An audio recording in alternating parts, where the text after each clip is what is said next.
What if I told you the reason your money feels out of control has nothing to do with your budget and everything to do with your self worth? Meet Nishaea Richardson, financial coach, Six Sigma professional, and the woman who connected the dots between how we value ourselves and how we manage our money. But here's what makes Nishaea's story powerful. She didn't just figure out financial freedom. She discovered that the same boundaries she needed with her money were the exact boundaries missing from her relationships. She stayed 6 months too long in a relationship, hoping instead of evaluating, auditioning for approval instead of assessing compatibility, ignoring what she already knew because she was invested in potential. Until she had a revelation. Time is the only investment you can't recover, and boundaries without enforcement are just wishes. Today, Nishaea shares the moment everything shifted, the questions that reveal compatibility early, and why successful women need to stop auditioning and start evaluating. This is Executive Lessons in Love. Welcome to a conversation about boundaries, worth, and the cost of waiting. What if I told you the reason your money feels out of These are your executive lessons in love. The same mastery that you've been dreaming of. Accountability, growth, the long-term play. You've been practicing for this every single. Thank you so much. I'm excited for this conversation. Thank you. I'm really excited.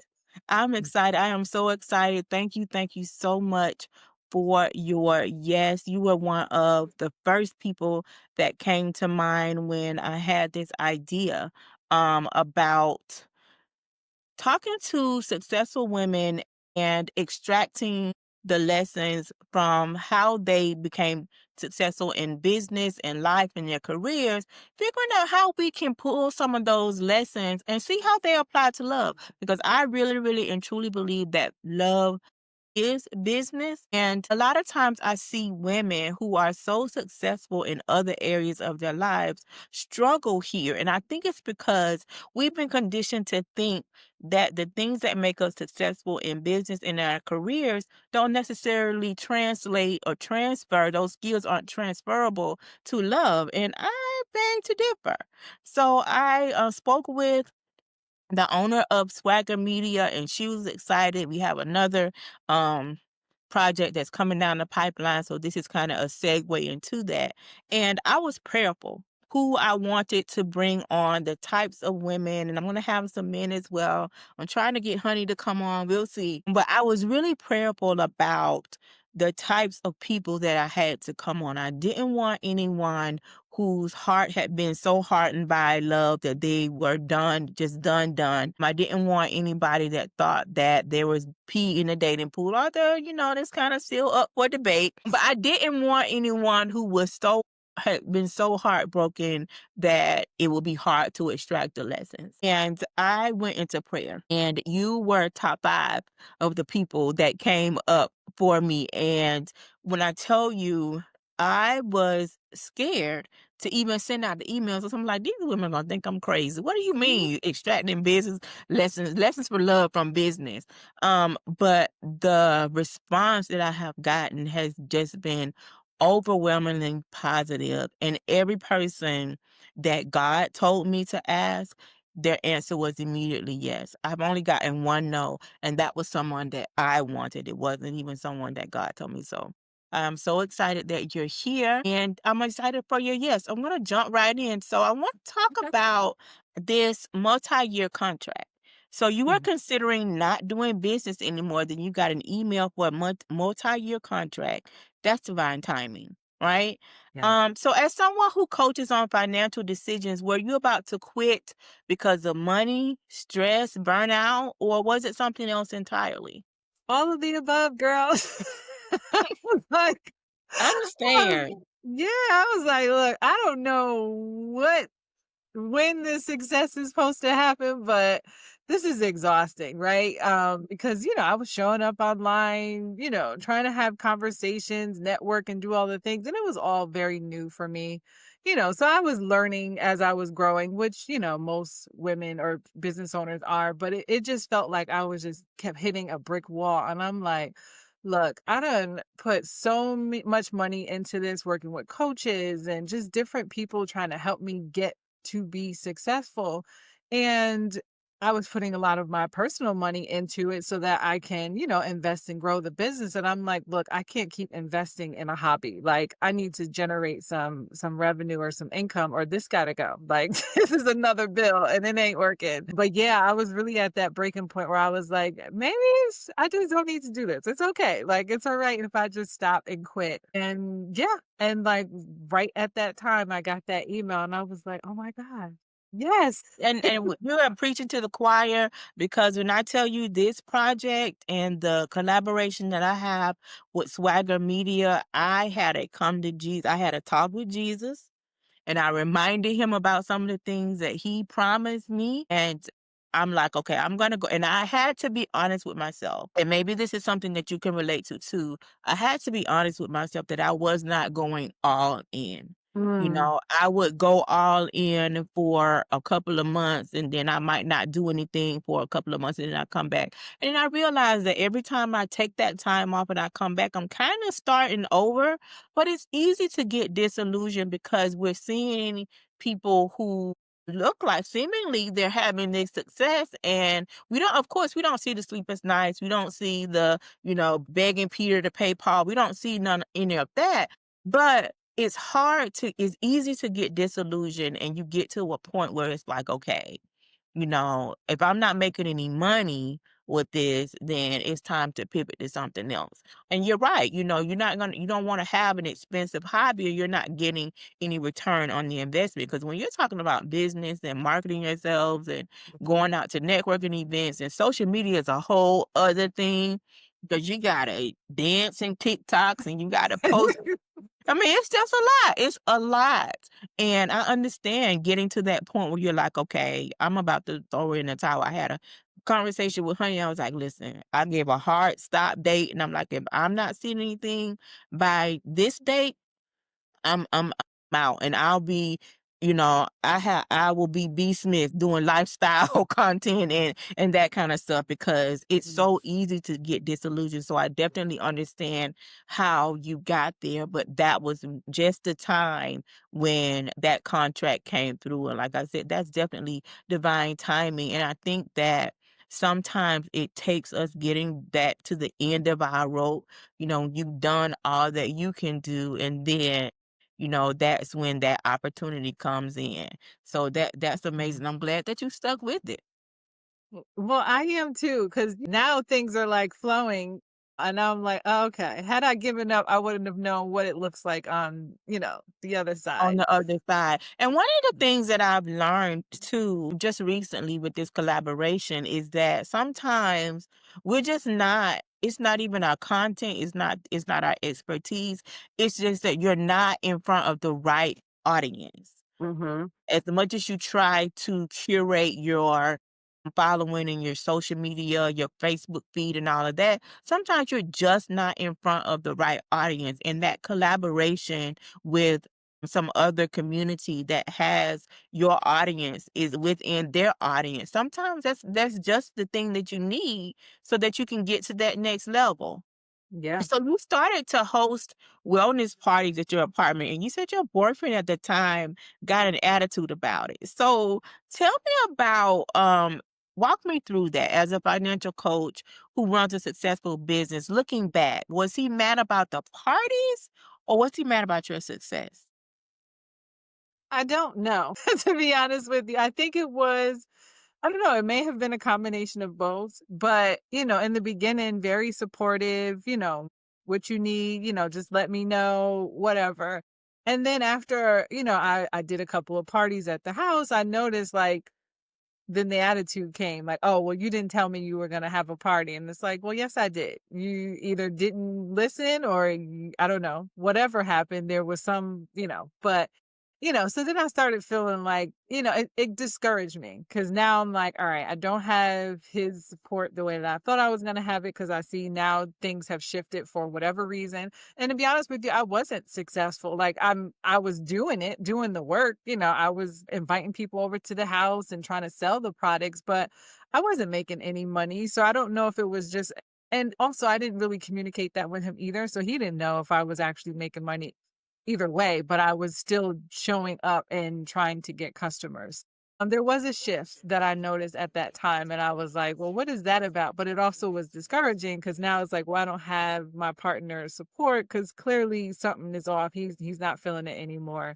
And then it was like, well, I don't want to do parties at the house anymore. So now I got to find another location. And then all of that just led to, wow, maybe this is just not for me type thing. So, you know. Well, it may not be that it would may have been that he wasn't clear about the time that it was going to take for you and then using your space to host it, because sometimes we can ask for things and we can be supportive of things without having a full picture of what it's going to actually take. Hmm. Because I remember when I got clear, when I decided I was going to be intentional about dating, and one of the things that was a non-negotiable for me was that I wanted a man who not only went to church, I wanted him to be active in church. But I didn't think about what that meant, because I cannot tell you how many times I've had a conversation with him like, "You going to the church again? For what?"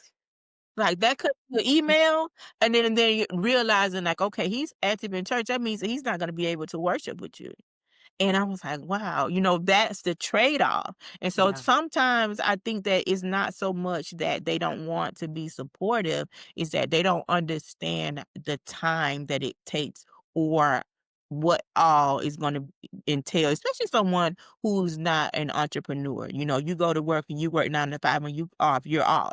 But Hmm. that kind of doesn't work that way with the entrepreneur, because I might be up until 3, 4 o'clock in the morning. I'm doing double duty, and they don't understand that. So yeah, poor thing. But I'm glad that because sometimes we'll get in that type of situation and we feel like we have to make a choice Mhm. between, okay, am I going to nurture this relationship, or am I going to go all in the business? So you could see that the resentment was developing in your financial work. You help people identify what's blocking their progress. What do you think was blocking him from supporting your business? And we've talked about that a little bit, but do you think that it could have something to do with control or insecurities?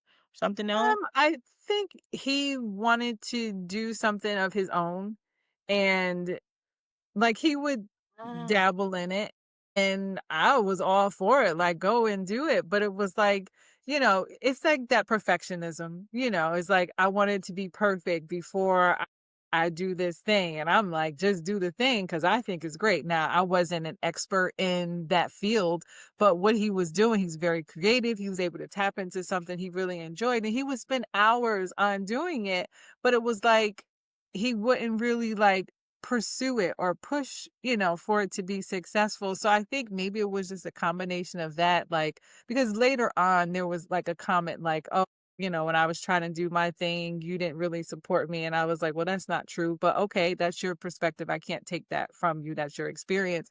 But I think that's what it was. It was kind of like, I wanna be an entrepreneur or do business thing too, but maybe I just don't have whatever it is to move forward with it. So it's all hindsight stuff. In the moment, I couldn't see it. I didn't know what it was, but in hindsight, I think that's what it was. right. And it's interesting that you said that he pointed out that you weren't supportive of him. And sometimes it's so important for us to understand that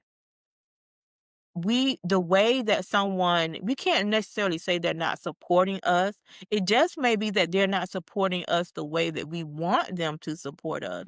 And Mhm. if you're not having a conversation about what that support looks like for you, then how is that person supposed to know? Some things may be innate, but some things you may need to say, hey, I need you to do X, Y, and Z. So I think that a lot of times it really just boils down to communicating, because you mentioned earlier that there were some things that you didn't communicate either. That's truly interesting. And I feel like And every woman that I speak with, I think that there's going to be some variation of this same story where there was someone who was not supportive, and they had to make a decision. Yeah. So I want to pivot just a little bit. This story, I have to tell you, I got a little bit upset when I was reading your intake form. This story where he expected you to contribute financially more than other people in his life just because you made good money. Girl, how long did it take before you said something? Um, I would say probably a good 6 months. Because at first I was, as Being much as supportive? I was willing to be supportive, and then after a while, I'm like, "No, why am I doing this? Mhm. Like, this ain't right." Like, especially when you see them show up for other people a certain way. And then when it comes to you, it's almost like, "Well, you don't need me that way because you got it." And it's like, "Oh, I got it. Yeah, I could take care of it, but you did A X, Y, and position Z will for still me." be nice. Right. Right. Like, so it took a while, and it wasn't necessarily like where I was paying his bills or anything, but we had mutual things that we would do together, whether it be date night or, we were long distance. So the traveling back and forth. So I'm like, listen, we can share the cost. You don't have to pay for gas every time, like, because that's just who I am, right? And then after a while, I was like, well, wait a minute. You traveling here, there, and there. You riding this person there, this person there. Why are you even like just not saying, "No, I got it," because so it just I don't know, and it was little small things like that, and I'm like, "No, this is not gonna work for me." Like, I can't keep entertaining this. I am so glad that you woke up and understood what was going on because I think that things like that, and it seems small in the beginning, but it's really a recipe for disaster. You start ignoring red flags, and next thing you know, you at a circus. So I'm glad that you finally spoke up. What would you say is the relationship equivalent of bad debt?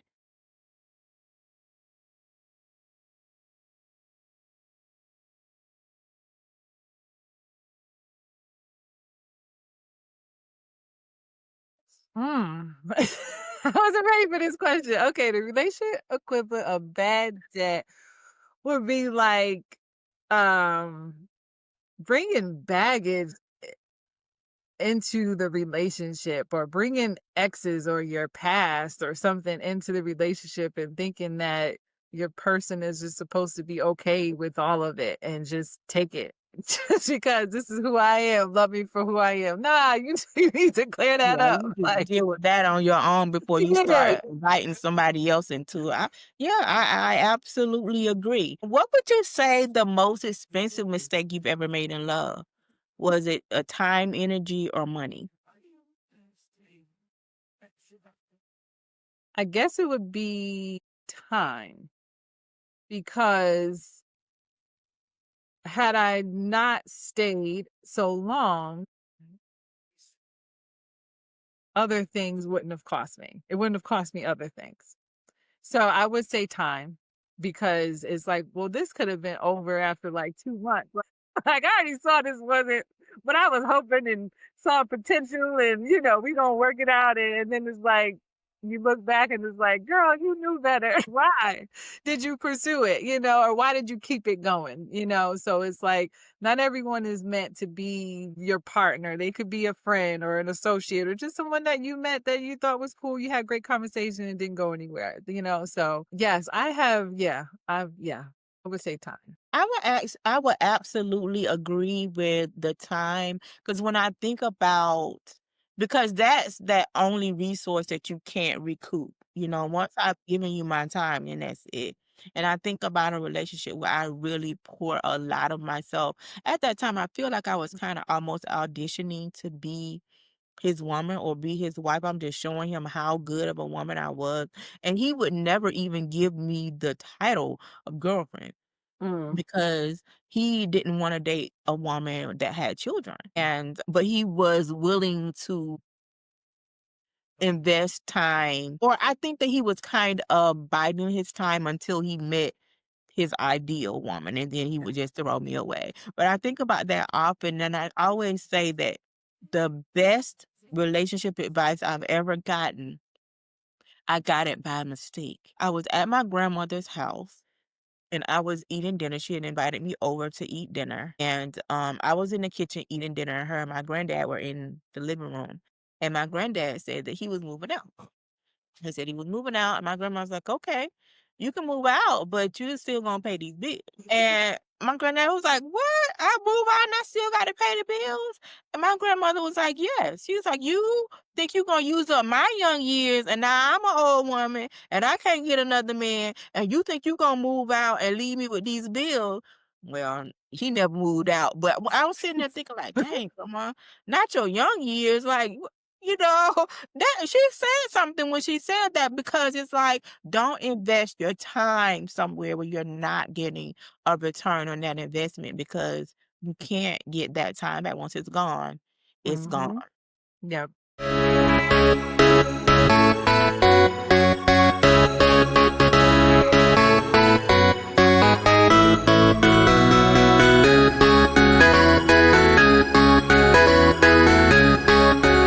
So you Definitely. said date them all. You said you are not here to build, here to wait while they build.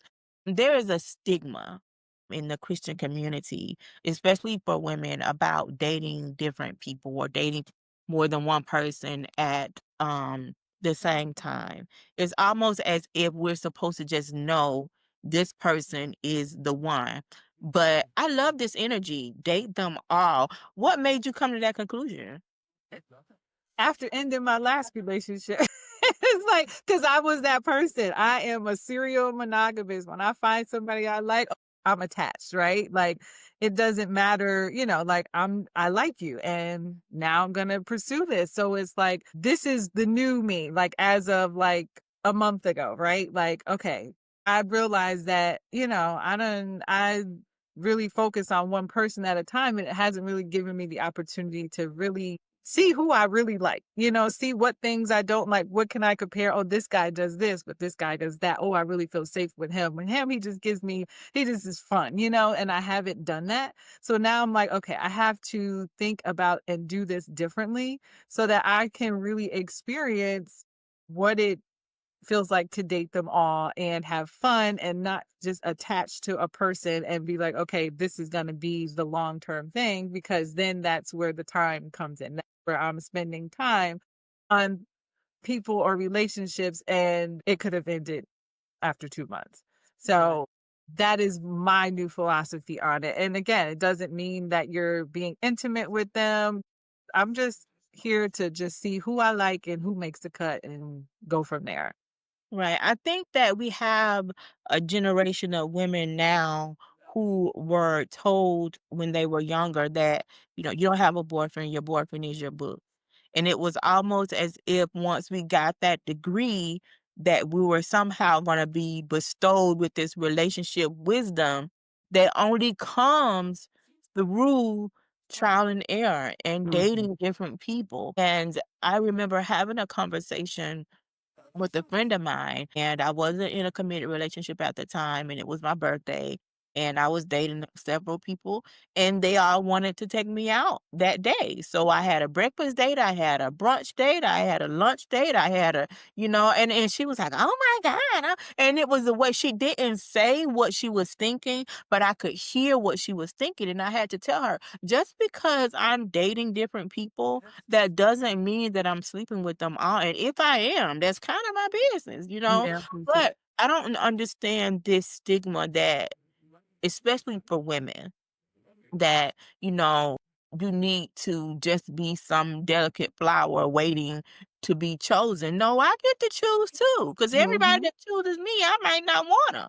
Right. So how else are you going to know what it is that you want in a relationship, what it is that you need, what your non-negotiables are? I think that that time is also about refining your communication styles, conflict resolution, all of those things. Because I was talking to Honey, he teases me a lot because when we first met, I dated him for a little while, but I ended up committing to somebody else. I wasted a lot of time. Well, it really wasn't wasted time because that time was spent with me refining myself and maturing. And I told him, like, if we had gotten together when we first met, you probably wouldn't even want anybody to say my name. You wouldn't want to hear my name because I was a mess. I can listen. I have no problem acknowledging that I was a mess. I was with the drama. I was with, you would not want to hear my name. But yeah, we need to encourage our women. I tell my daughters, you need to date different people. You're young. You don't have to be committed to one person right now. Use this time to figure out what it is that you want, what it is that you need. When you get in your 30s, maybe you want to revisit it again, being in a committed relationship. But use this time and just have fun. Just date Mhm. and have fun. I think that we have a lot of women now why they are burnt out because it feels like work. It's not even fun anymore. So we need to Mhm. get back to the fun part of it. Right. So you had the boyfriend who resented your business, the one who wanted your money, and now you're taking a break. What's the pattern that you finally recognize? Is there a pattern that you recognize across all of them? Yeah, it was more so I would say it was me. Like you mentioned before, it was the auditioning I felt like I was doing, the people pleasing, "Oh, let me just do all the things," and now I'm in a space where I'm like, "I don't need to do all that." Like, I'm amazing without doing all of that, like and I think, and that comes with, maturity, growth, wisdom, and just really valuing myself and knowing that, I don't need to do all these things in order for you to commit to me or, really pour into me the way that I desire you to pour into me. And especially when I'm willing to reciprocate what it is that I'm asking for. And I could do it by myself. You know what I mean? And not that I want to do it by myself. I would love to have a man to do all these things, but I can do it by myself. So if you're not showing up, how I'm not going to accept the bare minimum and be like so thankful that, like so I think, yeah, it's just I've evolved. And like you said, just from trial and error, being with people, realizing that I don't like this, I do like that, but this is outweighing this, and our values are different. And I think that's the other thing is like, you know, having someone that truly cares about you and they love you, but yet they can't love you in the way that you need to be loved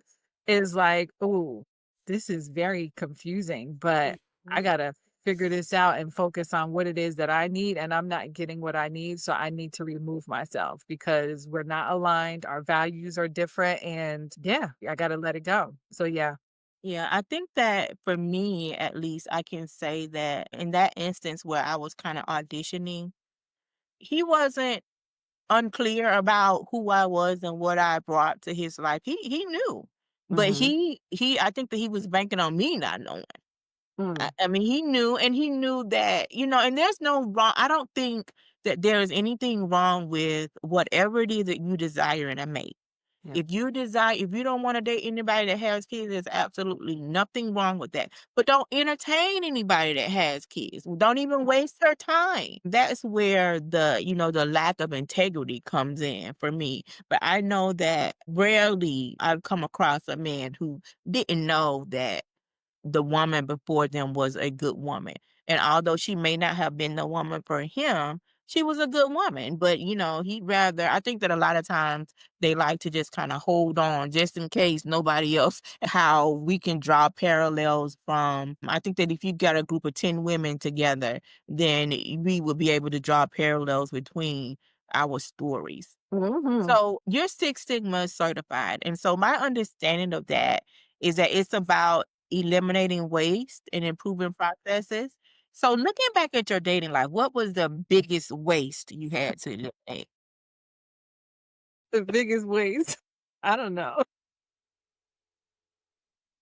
I would say it wasn't, and that's the thing because it's like it was all lessons, right? And if had I not gone through each situation, I wouldn't have the knowledge and the wisdom that I have now to say this is what I like, this is what I don't like, this is how I've grown, this is what I need to work on, this is what I need to do differently. So I would say it was no waste. It No was way. all it was all part of the process just to see how I can improve the quality of my life. I love that. And you have a level of self-awareness that a lot of us will never achieve on this side of heaven. Because when I have consultations with women, And a lot of times they wanna talk about what their ex did or did not do. Mm. And yeah, we can talk about that. Like, I'm gonna give you a good 20, 25 minutes to talk about Mhm. that. But it's really an exercise in futility to talk about harp on what they did or did not do. Because the only person you can control is that woman in the mirror. Mhm. So let's talk about what you can do differently, what you learned from that. One of our first consultations will be about figuring out the lessons and figuring out the patterns in past relationships so that we can apply them moving forward. And so I love the fact that every question I ask, you always lead it back to yourself and what you can do differently. That is a breath of fresh air. It really is. Well, thank you. You talk about loving yourself first on your intake form. That's really powerful. But when you were in those relationships before where you were being taken advantage of, were you not loving yourself then? No. In certain capacities, like, there would be certain things where I would speak up or be like, "I don't really care for this, I don't like this," but then it was also, like, it was very them focused, and it was, "I'm gonna be patient, I'm gonna be understanding, I wanna be your support," and all those things, but then within that process, I lost myself, or it was like I felt like I had to support myself during certain things. Like they were there and they would support in a way, but like as you stated, not in the way that I needed. Or if I communicated what I needed, it was like, okay, I got it. But then the next time around, it wouldn't be done. And I'm like, I communicated very clearly what it is that Right. I needed, and you still didn't do it. And now I have to like choose myself. And now I got to say, you know what?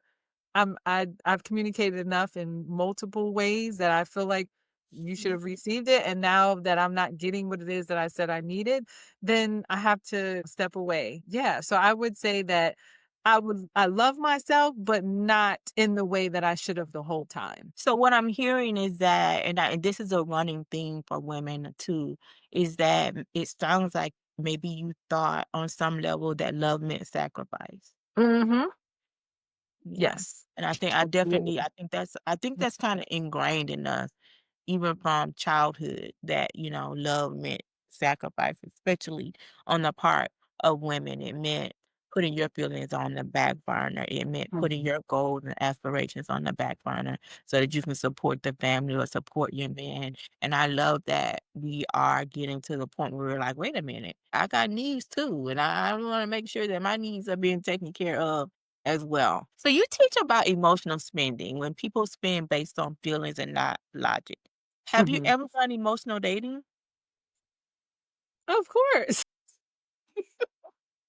Okay. It's like, "I'm lonely, you here, you being persistent, you keep showing up, you keep calling, now we dating," right? And it's like and then you like, "Why did I even date that person?" Or, they were cool enough to where, they were somebody you could talk to, but not necessarily date. Like, that should've just ended with the conversation, but yeah, like, definitely like, "Well, I don't wanna be alone and you're here, so let's talk Mm, or let's hang out," you know? So yeah, yeah, definitely. I love it. So I wanna play a little game of red flag or green flag. So I'm gonna Okay, ask a question, and you tell me red flag or green flag. Red flag or green flag. He okay. makes less money than you. Oh gosh. Well, Imma say red flag. It could be a green flag, but Imma say red flag. Well, I don't know. I guess it depends on what it is that I'm looking for in that man. Okay. Because he may be a great provider and do all the things and he can contribute, maybe not all the money, but he can still take me out on dates and do that stuff and we can work together as a partnership, but he checks all the other boxes. So, yeah, so I wouldn't say that he necessarily has to make more, but he has to be a worker and desire to be a provider and do all those things. So I would say, what is green and yellow? I think that for me, I always say that it's less about how much money he makes, if he makes less money than me, and more about how he feels about the fact that he makes less money than me. The same thing with height. It's less about how tall he is and more about how he feels about how tall he is. Because if Mm, he has Napoleon complex, then we're gonna have a problem. And if yes. he has a problem that I'm making more money than him, then it's always gonna be a problem. But if he wants to take a page out of our book and we learn and we come together and we build some things together, then yeah. So yeah, I just always think this is such an interesting question to ask. So next question, he's intimidated by your success. Red flag or green Red flag. flags. Red flag. Immediately. Immediately. His mom doesn't like you. That's a red flag. Well, yeah, because, well, I guess it all depends on how he handles the situation It's like because he's gonna have Alfred. to check his mama. So, Right. or if he, if he wants to be here, a conversation has to be had, and how he handles it is really what is important. Okay. He doesn't have a 5-year plan. I don't even have a 5-year plan. Okay. Okay. I'm like a year out. That's as Just far as I'm you're going. okay. You're taking, in this climate we're in right now, you kind of want to just, focus on what you can control right now. So yeah, Right? so many things are up in the air right now. He's still friends with his ex. No. Well, no. No, I've dealt with that. I don't like it. It doesn't work for me. Okay. Right. So Well, never mind. I, I'm not interviewing you, but I would love to know your perspective on that. on him being friends with his ex. Yes. But I would be interested to know how that dynamic works. So if he's still friends with his ex, would she respects that he's now in a relationship and she's not causing problems in the relationship, then I'm fine with it. But I think it would be a case by case for me. If we meet and I'm not getting a good, I don't even go by vibes, but if I'm not getting a good feeling about her, then, and I'm thinking, maybe she wants to slide back into the relationship, then probably not. But I don't see me giving them some kind of ultimatum. You can't be friends with this person. I think that I probably would just excuse myself. But Mm, as a hard and fast rule, I don't necessarily see a problem with it. It just depends on the maturity level of the ex for me. okay. But again, I haven't had to deal with a crazy ex either. So maybe if that was my experience, I would be no, no. But yeah, if they are respectful, then it's fine with me. Did you get Yeah. So we've covered a lot, but now I want to get to the heart of why we're here. This show is called Executives Lessons in Love for a Reason. So if you have to teach one lesson, Mhm. just one, from your business experience that could completely change how successful women approach love, what would it be? I would say excuse me, boundaries. Okay. Boundaries are very important. And just really being honest with ourselves about what that looks like and then being able to enforce them. Because it's one thing to say, well, I'm not going to do this. But then when that thing pops up, we still do it. And then it's like, and then you look back and you're like, I knew I shouldn't have did it. I told myself I should have did it. And I'm like referring to clients and stuff where I knew just the intake process. I'm like, yeah, but they Mm. paid. And I was like, all right, well, we'll see how this goes. And every time I'm like, I knew it.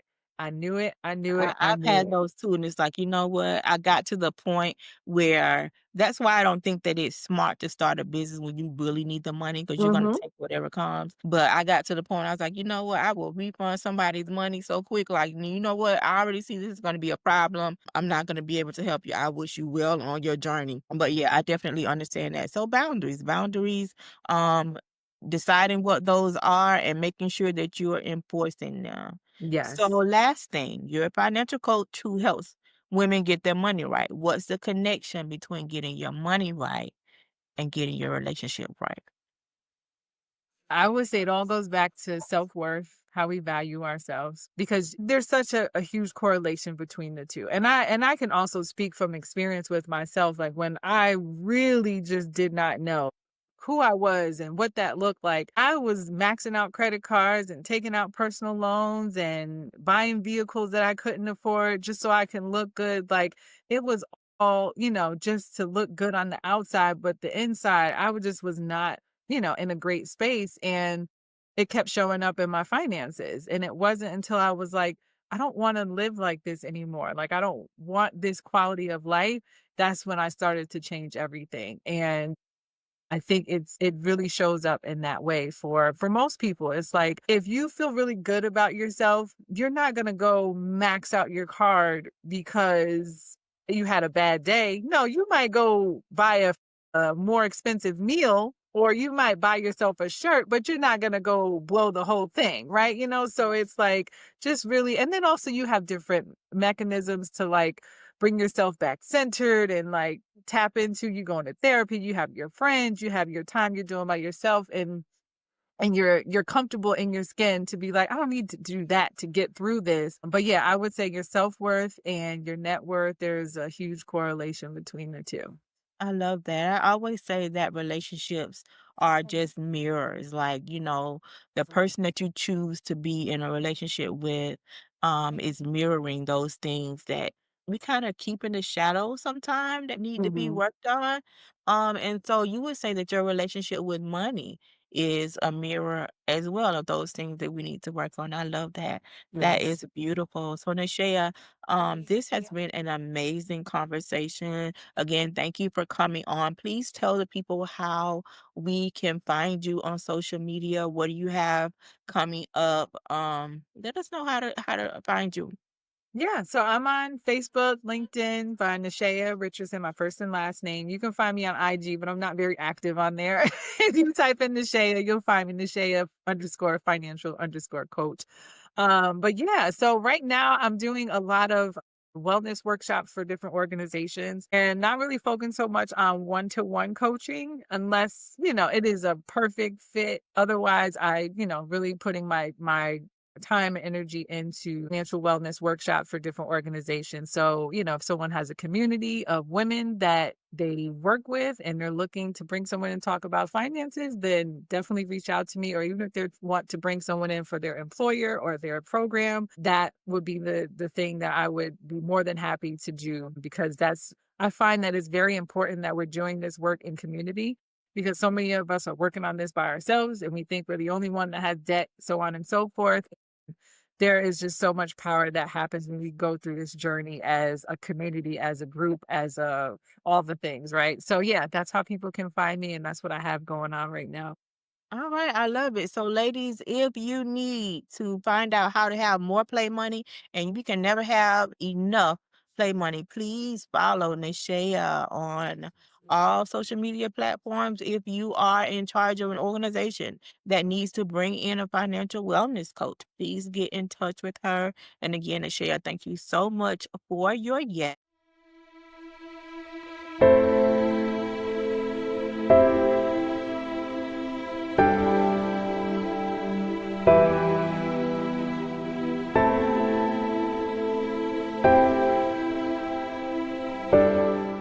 Welcome to Love Notes, the signature segment of Executive Lessons in Love, where we capture the wisdom from today's conversation. I'm going to grab my journal and write down the 3 lessons we extracted, the ones you can actually use in your own life. This segment is made possible by Swag Her Society, a membership community for ambitious women entrepreneurs who like to keep it real. Swag Her Society is where you increase your visibility, find your tribe, access resources, and build alongside women who get it. Learn more in the show notes. Let's get to the lessons. This conversation with Michelle was very insightful because here's a financial coach who's built her entire business around helping people get their money right. And she had to figure out how those same skills translated or didn't translate into building a healthy relationship. I'm going to make myself a cup of tea while I process this because Nishaea dropped 3 lessons today about money, independence, and partnership that I think we all need to hear.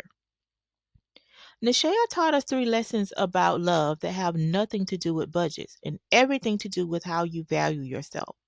Lesson one: your external chaos is internal devaluation showing up in real time. The woman who overspends to look successful, she's the same woman overfunctioning in relationships to prove she's worthy of love. Both are performance, both are exhausting. Lesson two: support isn't binary, it's specific. Before you label someone as unsupportive, ask yourself: have I clearly told them what support actually feels and looks like for me? Not be there for me, but specific, actionable terms they can deliver on. Lesson three: emotional dating is financial principles applied wrong. You wouldn't max out a credit card because the salesperson was persistent. So why date someone you're interested in just because they kept texting? All three lessons connect to one truth: self worth is the operating system. Until you fix that, every new strategy you try will keep crashing. This is executive lessons in love. I needed this conversation because I've been guilty of bringing my work skills home in ways that create distance instead of connection. And the share reminded me that the same independence that makes me successful can also make me emotionally unavailable if I'm not careful. So, which lesson hit you? Are you and your partner financially transparent, or are you avoiding money conversations? Are you coaching your partner instead of supporting them? Or are you so independent that you won't let anyone show up for you? DM me, comment below, tag me. I want to know what's sitting with you after this one. Tune in to Executive Lessons in Love next week for my interview with Melissa D. White, author and speaker coach, on finding your voice in love when you've been told you're too much. Next Tuesday at 7:30 p.m. Eastern Standard Time, only on Swag Her TV.